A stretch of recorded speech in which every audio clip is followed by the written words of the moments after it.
जय जगन्नाथ दर्शक बंधु, आज आसतु जानिबा अनंत व्रतर पूजा विधि विषय किछि गुरुत्वपूर्ण कथा। भाद्रव शुक्ल पक्ष चतुर्दशी तिथि रे श्री अनंत नारायणकर अनंत व्रत पालित होइथाए।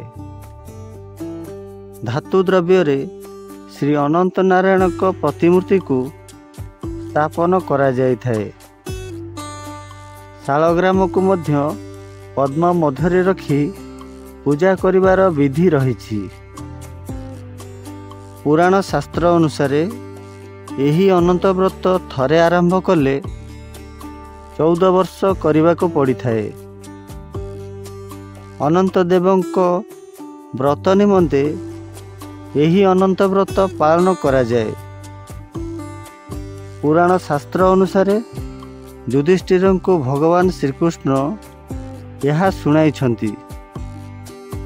युधिष्ठिर अनंतर परिचय और तत्व पाइबाकु चाहि भगवान श्रीकृष्ण प्रकाश करथिले जे मु ही अनंत।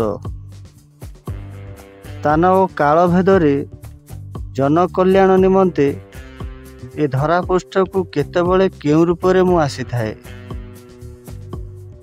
यही व्रत करिबा द्वारा मनुष्य मनरे भल पाइबा, स्नेह, प्रेम, भक्ति और पापरु दूर रहिबा को ही वेतनामुखी करा जाइछि।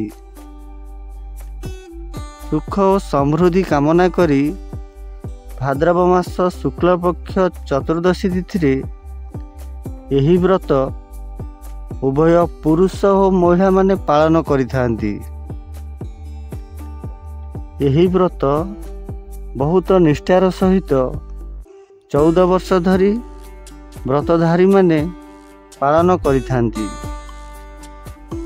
यही दिन सूर्योदय पूर्व स्नान करी शालग्राम पत्थर और धातु निर्मित अनंत देवंक प्रतिमूर्ति को पूजार्चना कराइथांती।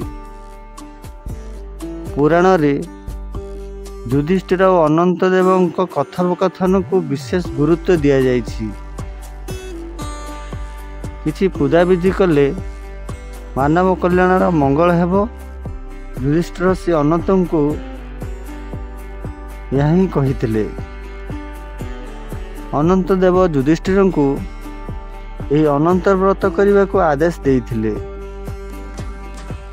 तृतीय युगरे सुमित्रानंद लक्ष्मण को शेषनाग अवतार कहा जाउथुवा बेले द्वापर युगरे बलभद्र बलराम को अनंत नाम रे अभिहित करा जाइथिला। यही व्रत को पुण्य को धारित करा जाउथुवा नहीं व्रतधारी मत। यही दिन सूर्योदय उठी स्नान करी एक गुआ को हलदी पानी रे धोई शालग्राम पत्थर और अनंत देव प्रतिमा मूर्ति को फूल चंदन दे अर्पण करा जाए और विभिन्न मानसिक रखी यही व्रत कले सब मनस्कामना पूर्ण होता है। धन्यवाद। आपण मानक यही अनंत व्रतर पूजा विधि केमिति लागिला कमेंट करी निश्चय जणाइबे। जय जगन्नाथ।